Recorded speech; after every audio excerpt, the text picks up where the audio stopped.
Bismillahirrahmanirrahim. Assalamualaikum warahmatullahi wabarakatuh. Alhamdulillah alladzi bi ni'matihi tatimmus shalihat wa bi fadlihi tatanazzalul khairat wal barakat wa bi taufiqihi tatahaqqaqul maqasid wal ghayat. Allahumma salli wa sallim wa barik ala sayyidina wa maulana Muhammad wa ala alihi wa sahbihi ajma'in, amma ba'd.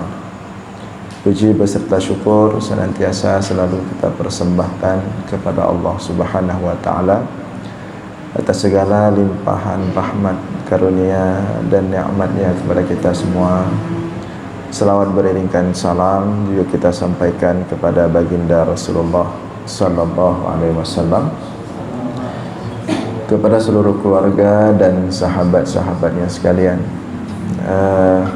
Hadirin jemaah sekalian yang dimuliakan Allah, sebagaimana disampaikan tadi, pada malam ini kita akan membahas tentang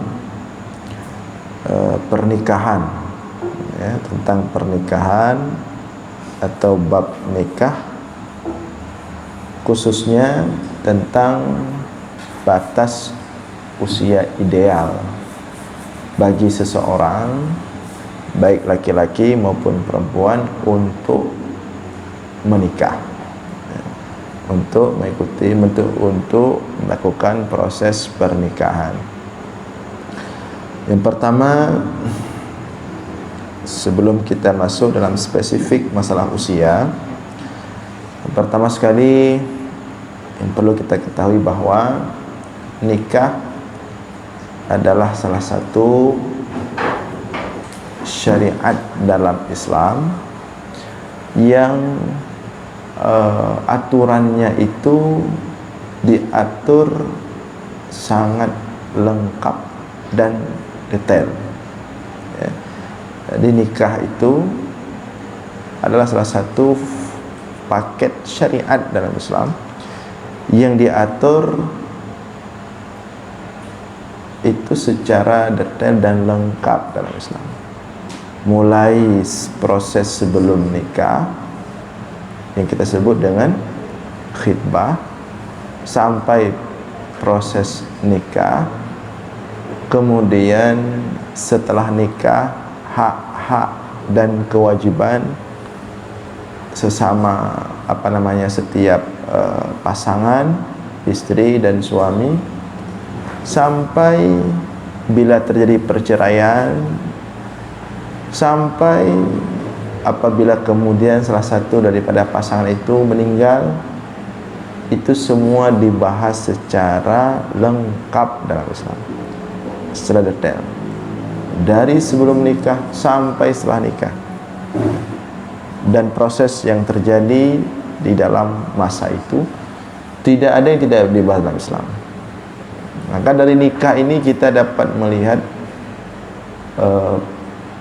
salah satu wujud indahnya Islam, salah satu wujud sempurnanya agama Islam, salah satu wujud bagaimana Islam ini mengatur kehidupan manusia ini sangat baik, sangat rapi, sangat tertib, sehingga manusia ini dapat menjalani hidup yang utuh.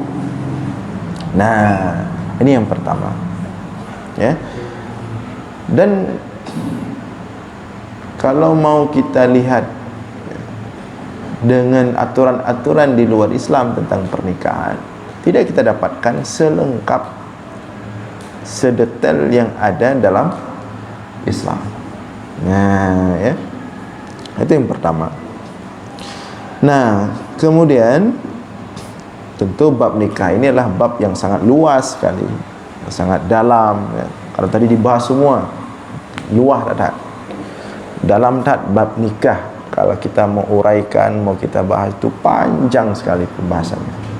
Nah, namun pada malam ini tadi disampaikan, kita akan melihat di salah satu bagian daripada bab nikah itu, yaitu pada usia umur. lebih spesifiknya, berapa umur yang ideal untuk seseorang menikah. Ini yang hadir di sini udah menikah semua. Oh, memang sedang cari tema ini ya. Kamu yang kali nikah kan ada pelali kan? Paling usia ideal untuk tambah tabuh tu. Ya. Jadi ya, untuk usia ideal menikah itu ya, tidak ada batasan khusus dalam Islam ya. Ya. Tidak ada batasan khusus usia berapa yang kemudian Islam membatasinya, tidak ada. Dan itu saya pikir salah satu bagaimana Islam itu sangat luas. Karena kalau dibatasi nanti jadi susah kita. Begitu sampai batas umur, skripsi kalau beda, enggak masalah. Ya. Begitu sampai batas umur, kegiatan masih mager di rumah, ya, kalau nabut, masalah sih. Ya, maka tidak dibatasi umur.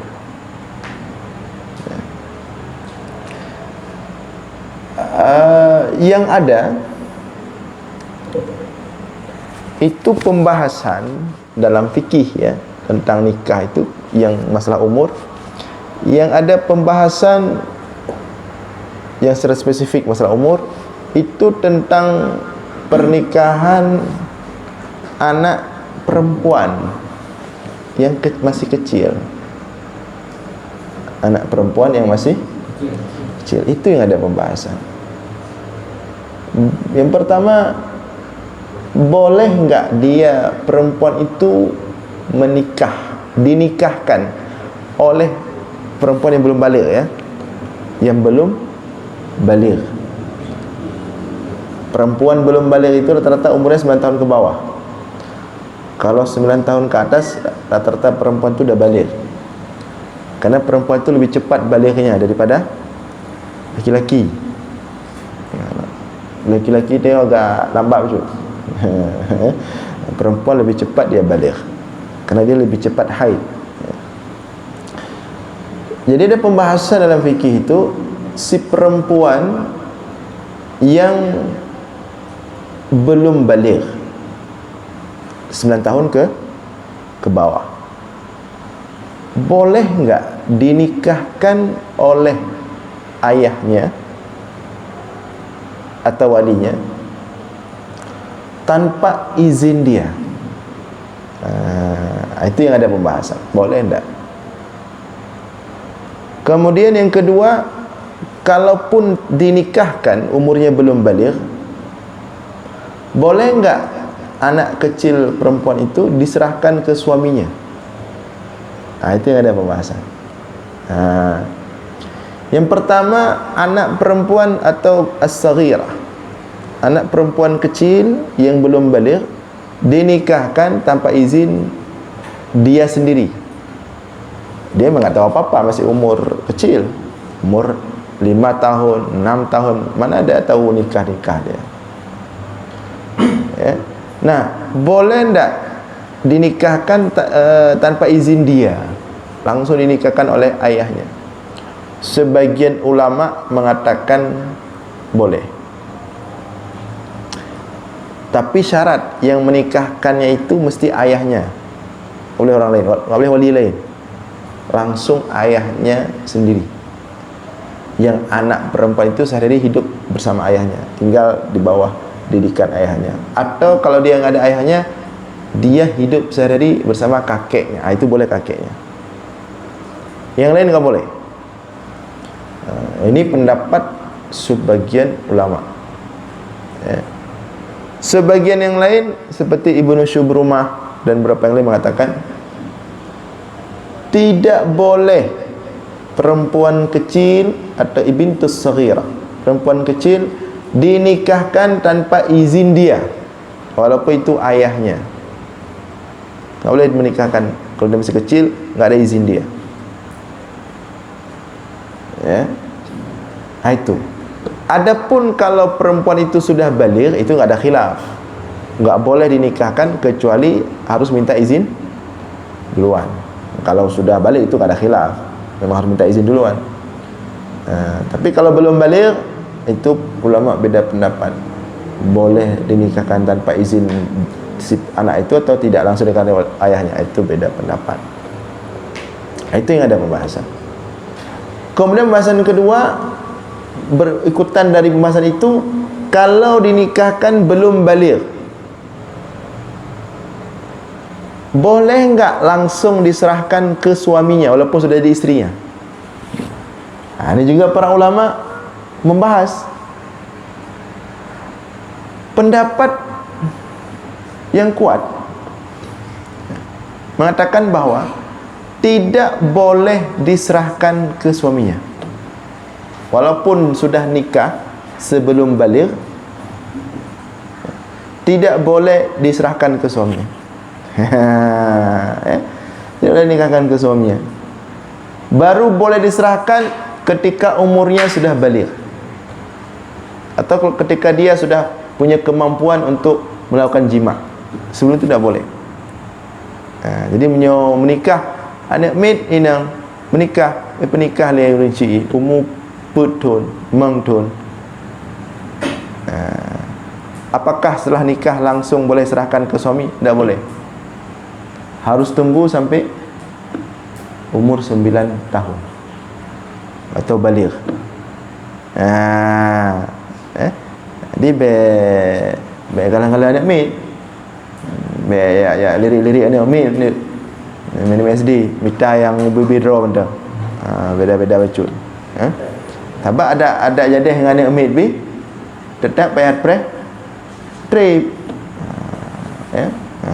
Kepada malah dah menikah dah pre. Cik anak arti ke mana? Baru boleh diserahkan, misalnya dinikahkan umur 4 tahun. Walaupun dah nikah tapi tak boleh diserahkan ke suaminya. Walaupun suaminya itu orang soleh. Tak boleh. Anak itu masih kecil, belum siap dengan fungsi reproduksinya. Baru boleh diserahkan umur 9 tahun. Seperti itu pernikahan Rasulullah dengan Aisyah. Aisyah mengatakan, aku dinikahkan oleh ayahku dengan Rasulullah pada umur 6 tahun, tapi tidak diserahkan. Rasulullah enggak dukhul dengan Aisyah itu sampai umur Aisyah udah balik baru dukhul. Walaupun nikahnya dari kecil. Artinya ya kalau mau nikahkan dari kecil ya silahkan untuk paman je le. Belum dunia laweknya orang tak ada api. Nah urang ke paman je le. Tapi baik je le. Apa jelah mentang kana poi. Baik bita kero ni. Tak kau merempa au main chim dia. Paman dia. Itu ya yang umur belum balik. Nah, masalah umur hanya di bagian itu yang menjadi pembahasan ulama dalam bentuk detail. Nah, adapun idealnya itu umur berapa bagusnya tidak ada. Dan kalau mencontohi kepada Rasulullah sendiri, Rasulullah pernah menikahi wanita yang jauh umur dari beliau, di atas beliau. Siapa dia? Khadijah. Berapa umur Khadijah ketika menikah dengan Rasulullah? Umur Rasulullah? Kemudian sebaliknya, Rasulullah pernah menikah dengan juga wanita yang jauh di bawah beliau, yaitu Aisyah. Jadi tidak ada satu ketetapan spesifik umur sekian, tidak ada. Ya, tidak ada ketentuan itu. Artinya Islam membuka peluang untuk kita menyesuaikan kondisi kita. Nah, cuman sebagaimana kita sampaikan di awal, Islam memberikan rambu-rambu Islam memberikan standar rambu-rambu, meskipun detailnya diserahkan ke kita, tapi Islam memberikan tuntunan. Nah, ini yang akan kita lihat, ya. Yang akan kita lihat, kita analisa dari beberapa hadis Rasulullah, dan yang akan memberikan, mengisyaratkan kepada kita idealnya itu kapan, bukan nominal, bukan angka umurnya, tapi lebih kepada kondisi personalnya. Lebih kepada kondisi personal. Mungkin umurnya masih muda, tapi mentalnya sudah bagus, sudah mapan, ya, secara fisik, secara psikologi, secara ekonomi. Maka meskipun dia masih umur muda, dia lebih layak mungkin daripada orang yang umurnya sudah lanjut, tapi psikologinya nggak siap, mentalnya lemah, fisiknya nggak siap, ya, ekonominya nggak ini. Jadi itu lebih kepada personal masing-masing. Jadi kita nggak bisa memukul rata. Dia aja dah ke rumah orang ke Tuhan dan kawin. Ya, nggak bisa. Apa harap kau dan umi kau? Nggak bisa juga. Nah, kita lihat beberapa hadis Rasulullah yang memberikan kita isyarat-isyarat itu, ya, rambu-rambu itu. Di antaranya Rasulullah bersabda dalam hadis yang sangat populer, yang sering kita dengar, Rasulullah mengatakan, ya ma'syaras syabab, man istata'a minkumul ba'ah falyatazawwaj fa innahu aghaddu lil basar wa ahsanu lil farj wa man lam yastati' fa alayhi bis sawmi fa innahu lahu wija. Ya ma'syaras syabab, wahai para anak muda, man istata'a minkumul ba'ah, barang siapa di antara kalian yang sudah sampai ba'ah. Sampai apa? Ba'ah. Apa itu ba'ah? Barang siapa sudah sampai ba'ah, falyatazawwaj, maka hendaklah dia menikah. Fa innahu aghaddu lil basar, karena dengan menikah itu akan lebih terjaga pandangan, wa ahsanu lil farj, akan lebih terjaga aurat, kelamin kita. Wa man lam yastati', dan barang siapa yang tidak mampu, fa alaihi bisawm, maka hendaklah dia berpuasa. Fa innahu lahu wija, maka puasa baginya menjadi penentram daripada goncangan-goncangan dalam diri. Ya. Nah, di sini dikatakan disuruh nikah bagi siapa yang sudah ba'ah tadi, bukan balik, ba'ah. Tadi sudah selesai yang pertama tadi. Ini ba'ah dulu. Ba'ah, apa itu ba'ah? Sudah punya ba'ah baru disuruh nikah. Para ulama di sini punya beberapa tafsiran. Sebagian ulama mengatakan makna ba'ah punya kemampuan ekonomi. Makna ba'ah kemampuan ekonomi, artinya kemapanan di segi ekonomi. Nah, itu sebagian ulama mengatakan seperti itu. Sebagian ulama lain mengatakan makna ba'ah kemampuan untuk melakukan jima. Nah, artinya kemampuan secara biologis. Karena ada orang enggak mampu secara biologis. Ya? Ada. Bismillahirrahmanirrahim. Ada kalau orang gagah-gagah tadi, gap di badan. Jawab fitnah huruf malah. Rupa jika setengah wanita rupanya. Ka waria. Ka bencong rupanya, ya. Secara biologis dia belum mapan. Tak boleh. Walaupun dia sudah umurnya 20 ke atas, sudah 25, sudah 30, tapi secara biologis tidak punya kemampuan, tak boleh juga. Tidak ideal bagi dia untuk menikah. Ya. Jadi ba'ah di sini sebagian ulama menafsirkan kemapanan secara ekonomi. Tapi makna kemapanannya kan berarti benar rumah lain dua bo, benar motor sabo, anak kamu mana mapan. Nyen kon lima pan nyaขึ้น ka lebih. Nya dah preh benar lagi kan sampai Tuhan dah nak kau. Makna kemampuan ekonomi di sini artinya kita sudah mandirilah secara ekonomi. Walaupun hana gelak hana kaya-kaya ada. Karena bu becut-becut. Kaik tak ada dalam kahwin, kaik tak kira belanja nafkah. Hana harus kaya-kaya karena nafkah untuk isteri pun tidak wajib harus kadar tertentu, sesuai dengan kemampuan suami. Suami mampu, suami wajib menyiapkan makan untuk isteri 3 kali sehari. Cuman dia hanya mampu misalnya tempe, kakak tempe. Mampu tahu, kakak tahu. Mampu engkau masin, mampu engkau apa? Engkau pilih. Sesuai dengan kemampuan suami, mampu pegah dari awal, nyodek. Je tak tak ajih jino teman untuk sementara lain kau masin. Sampaikan. Nyen makna mampu ekonomi kan berarti mapan ekonomi berkancit. Artinya kita sudah mampu yang pertama memberi makan untuk diri kita sendiri. Nah lebih bacut siap untuk baju-baju punya dalam kahwin. Itu namanya sudah ba'ah. Menurut sebagian pendapat ulama.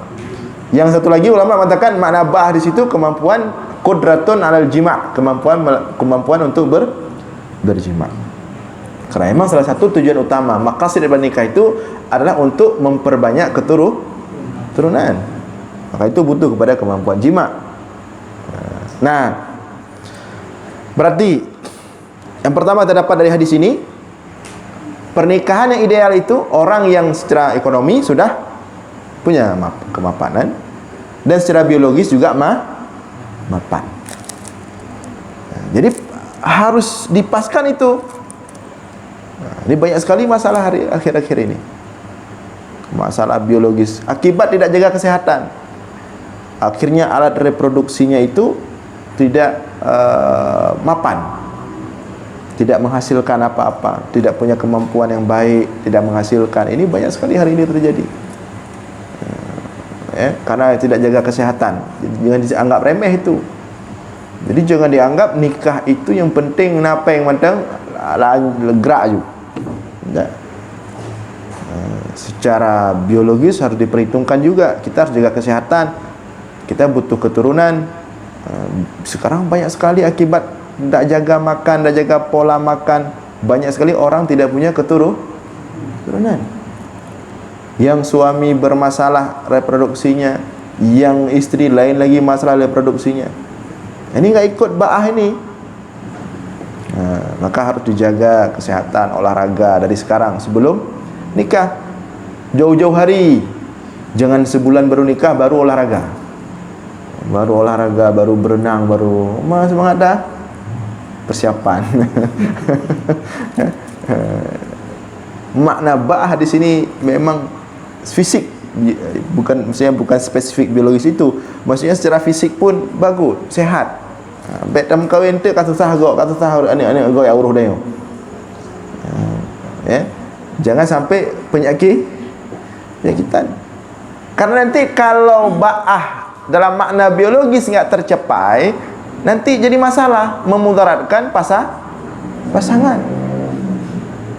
Sehingga dalam pembahasan fasakh ada beberapa alasan boleh fasakh.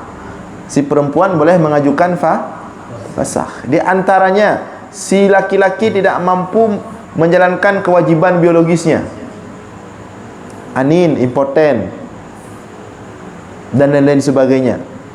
Nah, itu si istri punya hak diatur dalam fikih untuk mengajukan fasakh. Panen aja pakai ajaran. Naudi mesin. Itu bisa diajukan fasakh. Jangan dengar remeh itu.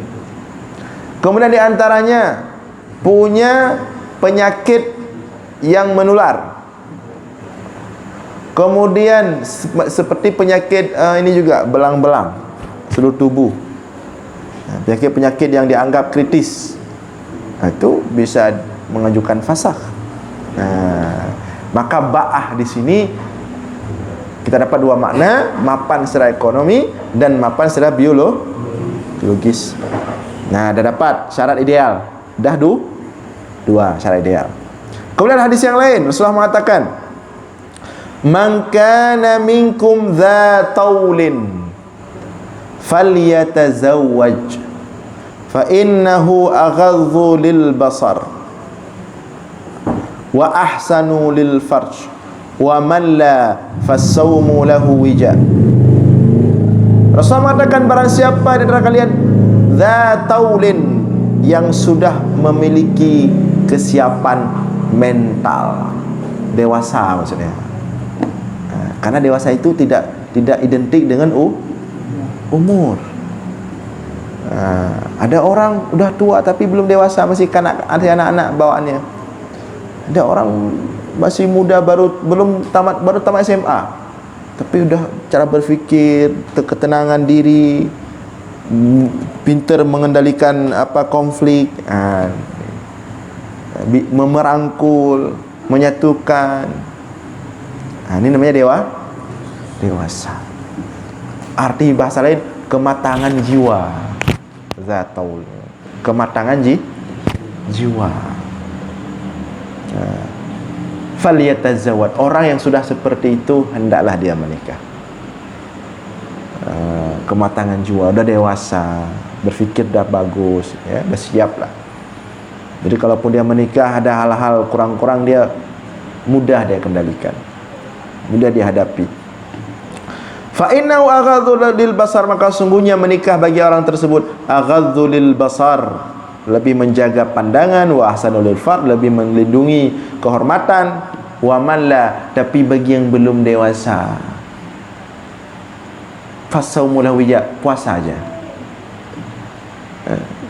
Bente siurol hega karu, masih kanak-kanak, dikit-dikit baper. Masih suka tepeh, dikit-dikit tepeh, nyanyi puasa dah bem kawin dulu agak gom. Bebeo tepeh. Bebeo kakaru boleh. Itu namanya masih belum masih anak-anak, belum ada manajemen konflik, belum matang jiwanya. Ini orang-orang seperti ini puasa-puasa ada. Ni ada yang calon, ada yang hanya minta calon belum terus puasa-puasa ada, nah calon kerja kan nanti puasa-puasa. Malay agak dah calon tu. Belum ada kematangan jiwa.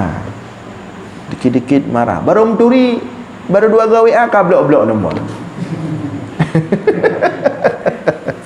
Ya kalau kahwin baru metu 2 gawe ceding ka blok ni. Bloknya kan dia dari phone juga. Tiwul hega kena blok. Yang cantik kawin tu tiwul hega ciri urina. Berarti ini belum matang.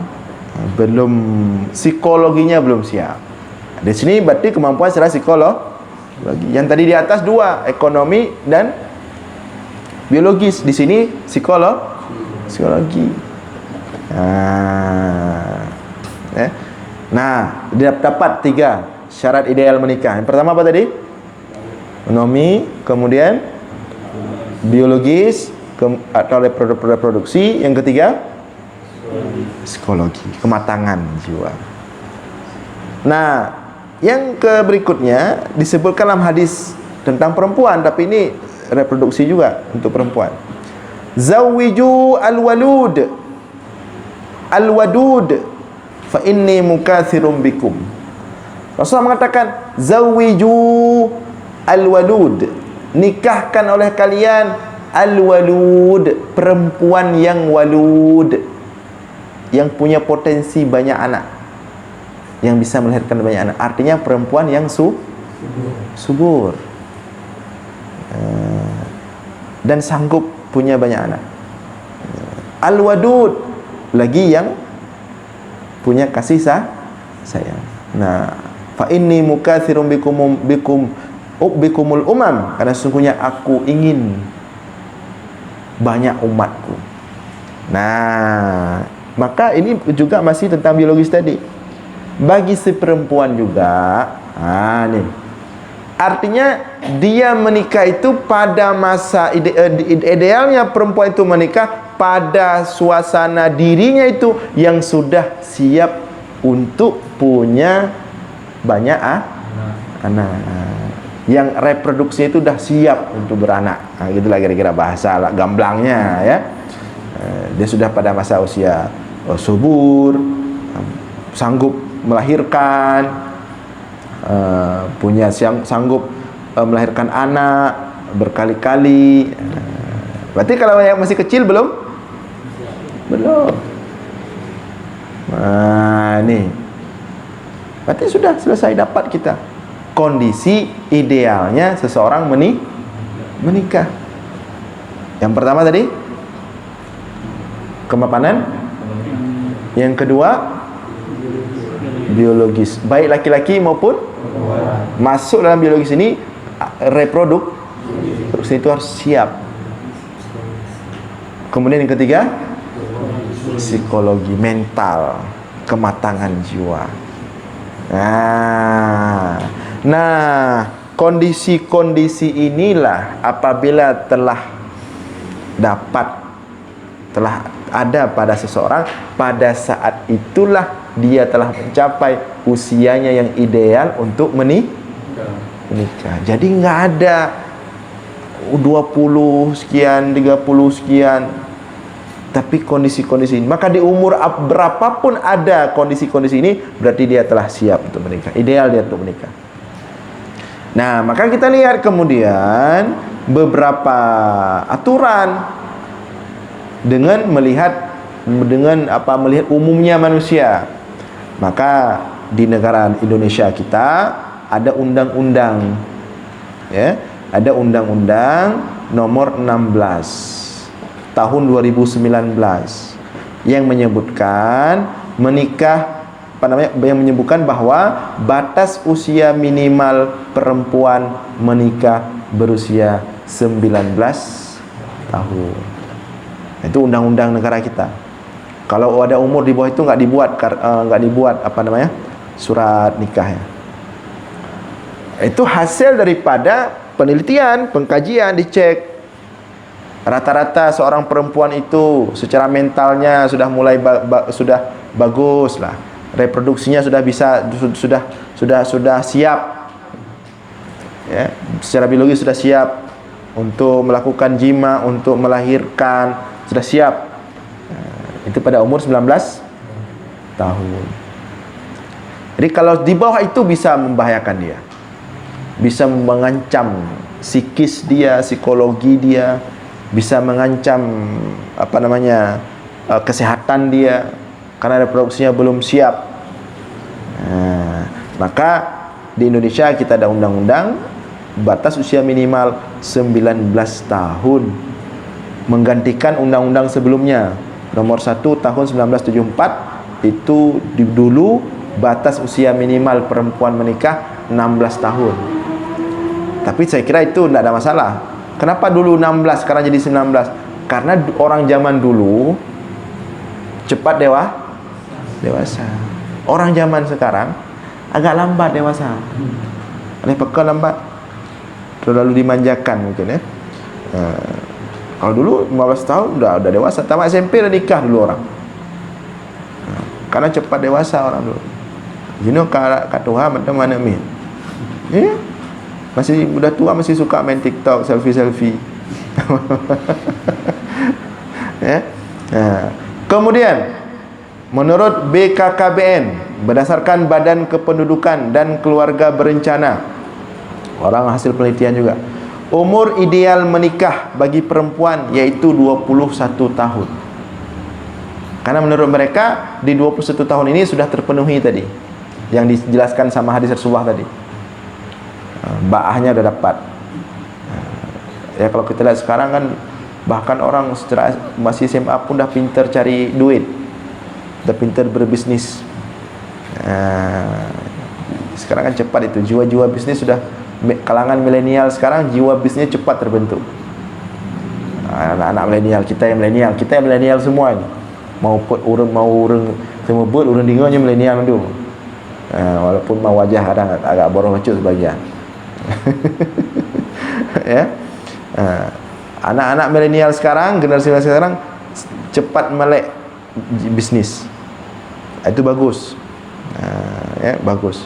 Jadi cepat mandiri secara ekonomi, bagus tu. Jadi peluang-peluang bisnis pun sekarang mudah, online ada, yang offline, yang apalah.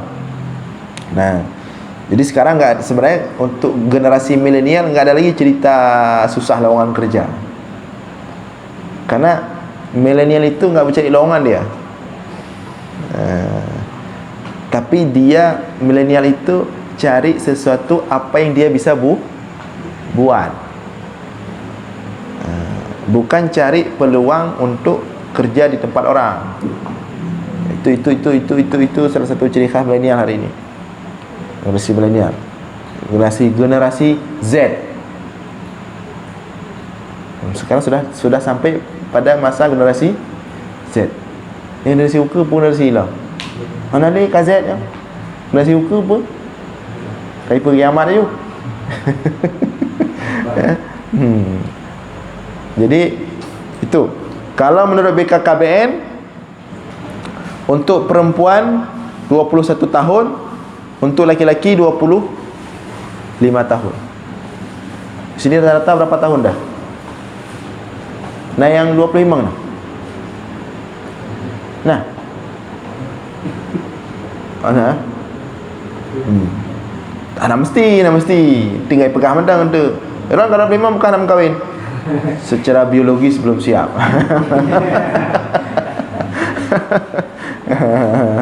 Ya. Karena dia tidak, ini kan perkiraan mereka ini, hasil survei penelitian lah.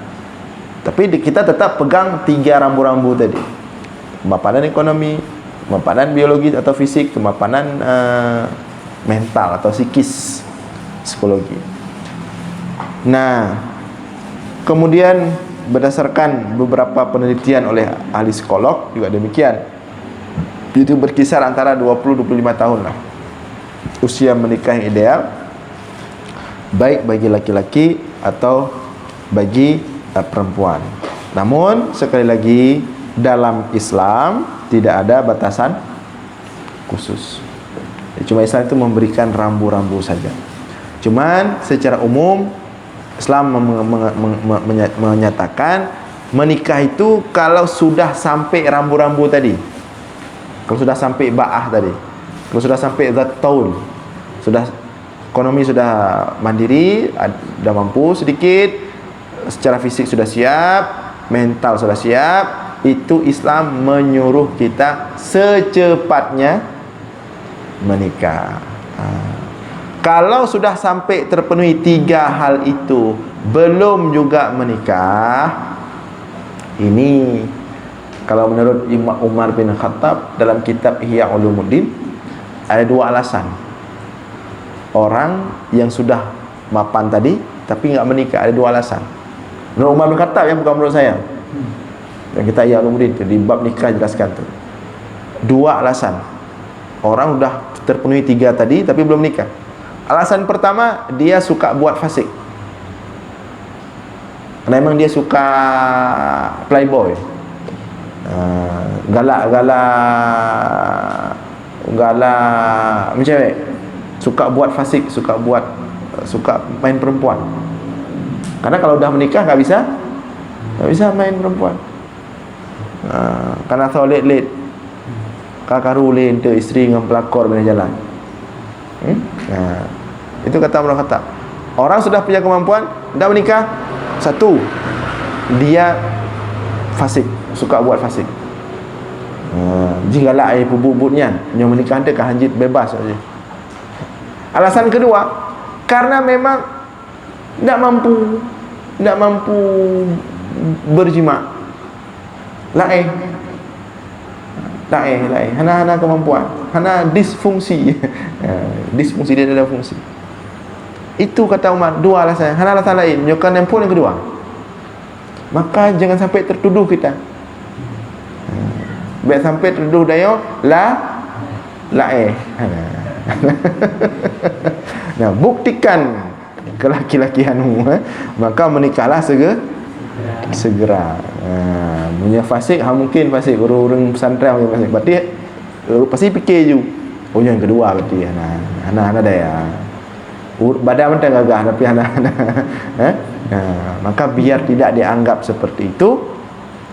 Kalau sudah sampai istilahnya persyaratan tadi, maka segeralah menikah. Jadi ini yang dapat kita bahas ya, secara materi dasar sesuai dengan tema yang diberikan. Berikutnya, kalau ada yang ingin ditanyakan atau ingin didiskusikan, kita persilahkan.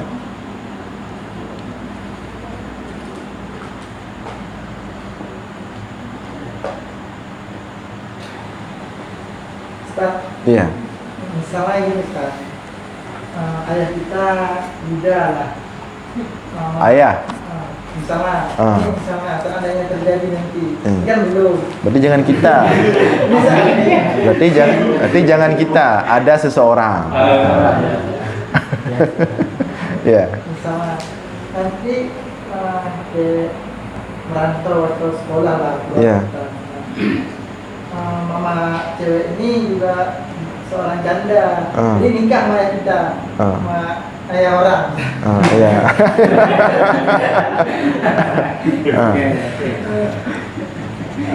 Kita pun nikah sama anaknya, anak yang juga apa janda tadi. Tiba-tiba pulang kampung udah nikah orang, kita nggak tahu. Kita pun udah nikah sama anaknya. Apa hukumnya? Ini Ya. seandainya. Ya, enggak apa-apa. Enggak apa-apa. Nggak apa-apa. Enggak apa-apa. Itu sah. Sah. Alhamdulillah. Anak-anak apa hehe ni. Kata-kata je nak. Enggak ada yang menghalangi untuk menikah. Yang enggak boleh bagi seorang laki-laki yang menikahi seorang perempuan untuk menikahi ibunya. Jadi misalnya si laki-laki sudah bukan sebab kalau itu jelas ya. Maksudnya si laki-laki yang menikahi seorang perempuan tidak boleh menikahi anak daripada si perempuan itu. Misalnya dia cerai dengan perempuan itu atau meninggal perempuan itu. Dia punya anak tiri. Artinya perempuan itu punya anak perempuan. Apakah boleh suami si laki-laki ini meninggal istrinya, istri ini punya anak perempuan, boleh laki-laki ini menikahi anak perempuan itu? Kalau si laki-laki ini sudah dukhul dengan si perempuan itu, maka tidak boleh menikahi anaknya kecuali belum dukhul. Tahu dukhul tapi kalau yang tadi tidak masalah, tidak ada satu hal yang menghalangi, tidak ada kaitan, tidak ada kaitan. Ya. Ada rencana? Nggak ada. Kalau ini Ustaz, misalnya lagi kita nikah dua sama adiknya, disuruh sama kakaknya, setelah kita nikah kakaknya, daripada nikah sama orang lain mending nikah sama adik saya aja, misalnya gitu. itu tidak boleh. Wa antajma'u bainal ukhtayain. Wa antajma'u bainal ukhtayain, tidak boleh atau haram mengumpulkan adik kakak dalam satu pernikahan, kecuali dah meninggal satu, menikah sama adiknya, atau adik yang meninggal menikah sama kakaknya. Jadi kalau lagi menikah sama adiknya, misalnya ada ingin dengan kakaknya, berdoa aja cepat meninggal dia.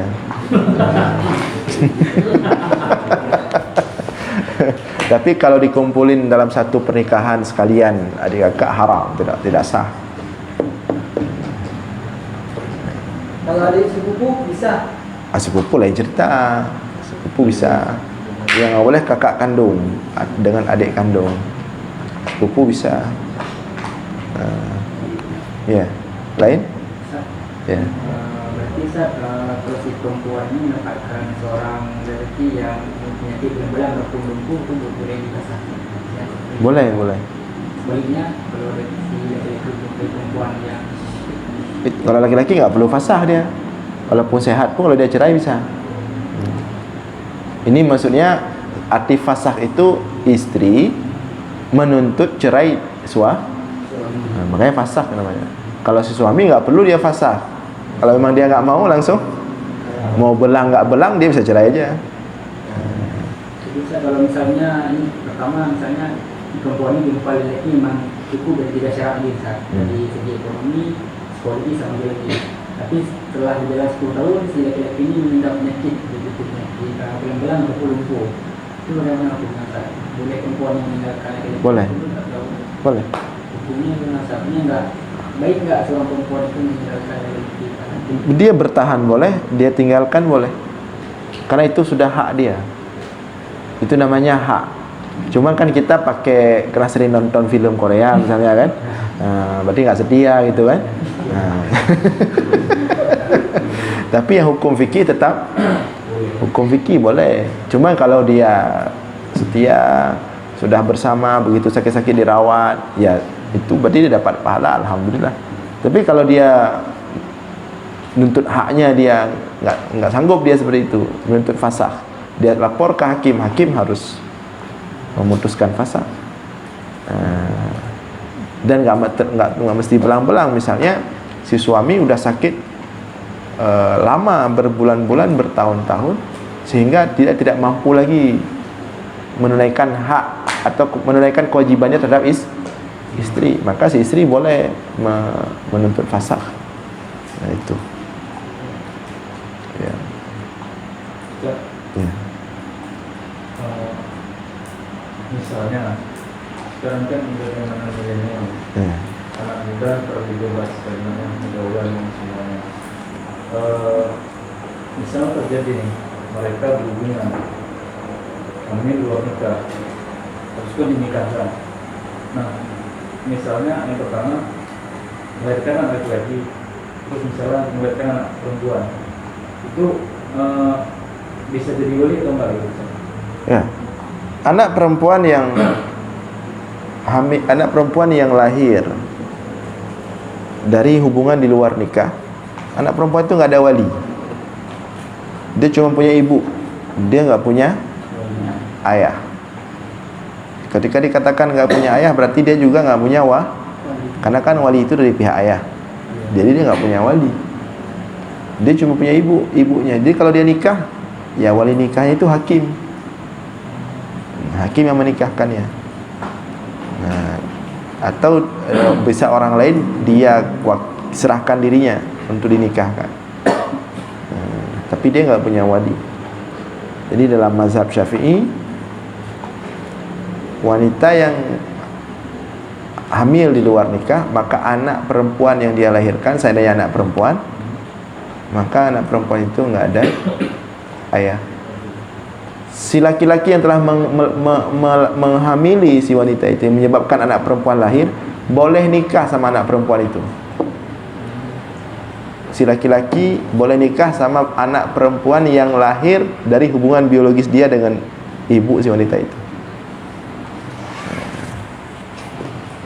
Kalau misalnya lahir laki-laki, Gimana?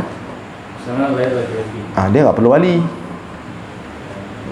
Jib nikah kroy Juji. Warisan apa? Nggak ada. Dia cuman warisan dari ibunya, dari ayahnya nggak ada. Kalau warisan bahkan bukan hanya di luar nikah. Sekarang kalau nggak resmi pernikahannya nggak dapat warisan juga. Kalau pakai hukum negara nggak tercatat. Nikah siri misalnya, nikah siri. Arti nikah siri, nikah yang tidak tercatat secara negara. Maka kalau lahir anak dari pernikahan itu, si istri yang nikah siri, anak yang lahir dari dia, dua-duanya itu tidak dapat apa-apa, risiko itu. Maka hati-hati perempuan jangan sampai menjadi korban nikah siri. Mau buat akte kelahiran anaknya nggak bisa. Mana diminta, mana kakak, mana ayahnya, mana kakaknya, nggak ada, nikah siri. Dan jangan suka-suka nikah siri. Yang mentang-mentang nanti ba'ah dah sampai, ni acara kauri hana nikah siri juga le.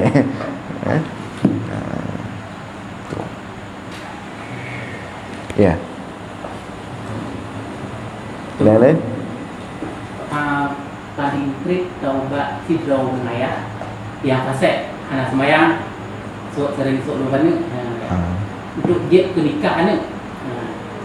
Ai siurau kaji taubat. Tapi betul-betul taubat. Anak payah mesti bulu ni. Anak payah retret tak. Jika kenyoron lelehuro 3 minggu segala menikah nyoron ni menikah ron taubat le. Besok le aje. Penjanya aje penikah ni. Silakan.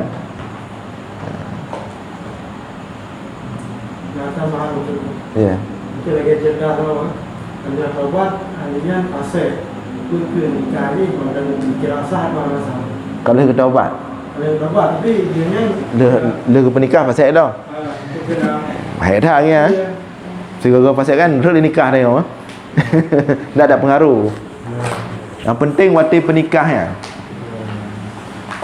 Wati penikah itulah yang tadi kita dituntut yang menikahkan itu kan dia harus kita sampaikan nyodron memang ron. Nyodron menyebut ngak sah anak ron ni penikah ron harus taubat. Betul-betul taubat. Mahan beresiko anak gaknya hana sah. Dia tak berah dia untuk nyo taubat lah tiat dah berah taubat. Nyo taubat lah tiat dia menikah tengah dah mabuk lah tengah dia taubat dah enggak sah nikah je. Tapi dari niat aja itu dah fasik.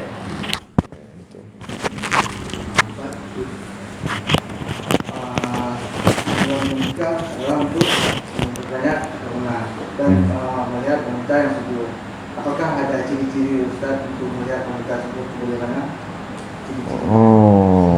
Nyo duk dah.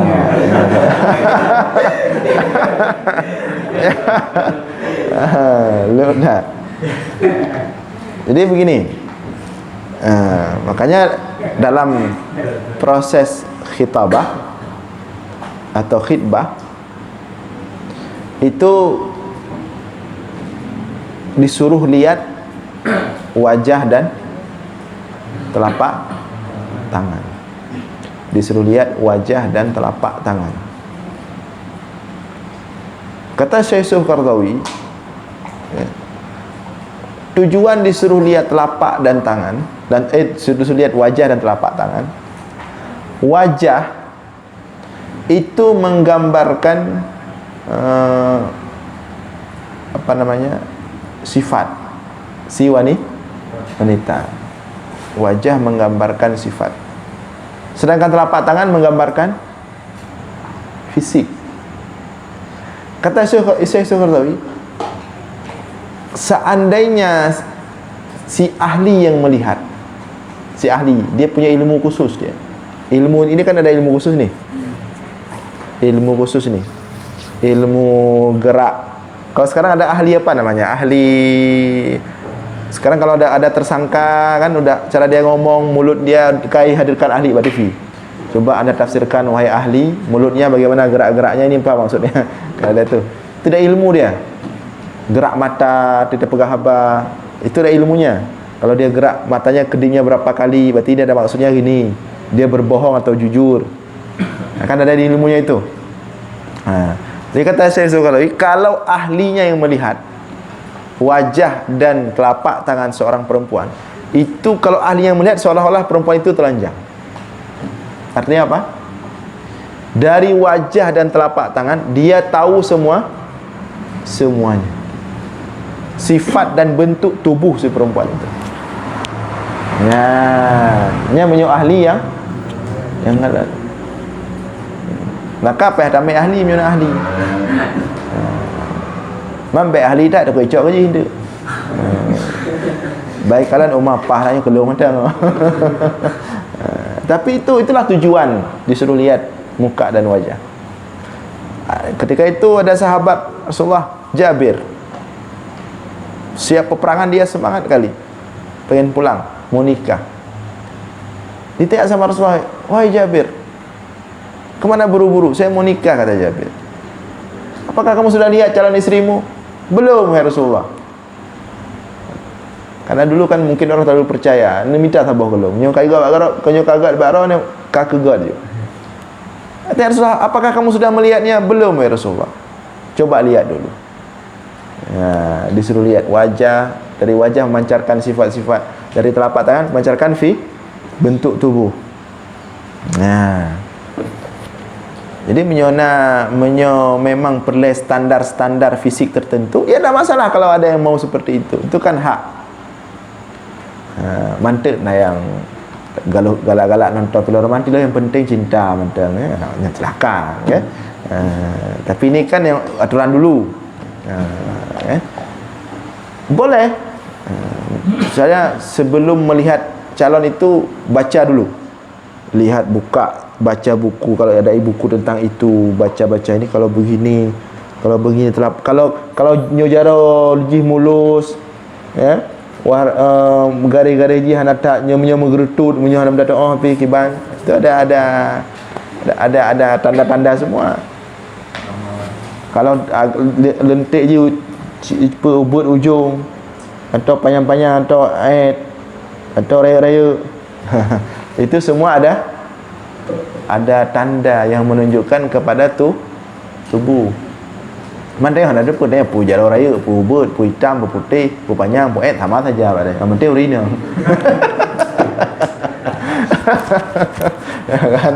Karena ada yang mana itu perlu. Itu disuruh sama Rasulullah. Jadi jangan sok-sok gaya pegang status. Yang penting kau setuju, mak lu setuju mentang. Apa statusnya? Satu galau harus lihat. Harus lihat. Kita harus lihat. Karena yang nikah kita, bukan orang tua kita. Banyak sekali kejadian di Arab Saudi. Setelah menikah menyesal. Karena tadi tengok masa-masa romantis tak. Yang penting kalau setuju mak le ayah kaji. Belum hana perle donya hanya penting. Ala yang mencawa tu. Lihat. Kalau dia pakai cadar, suruh buka cadar waktu ta'aruf tu. Jangan begitu dia buka cadar, enggak apa-apa. Aku terima dirimu apa adanya. Yang boluping darah